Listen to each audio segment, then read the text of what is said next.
Okay, so once you make sure you have your Office 365 open, you're going to go into your My Learning. And when you click in My Learning, you're going to go to your science course. Remember that yours could look a little different than this. You're going to click in here on this activity, HydroFlask Activity. And when you click on it,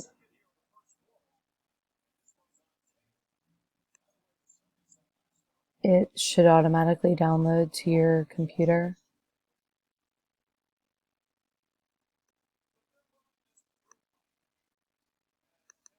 So you're going to get this activity in there. You can see all the different slides that are here, and there's directions in here on how to copy and paste.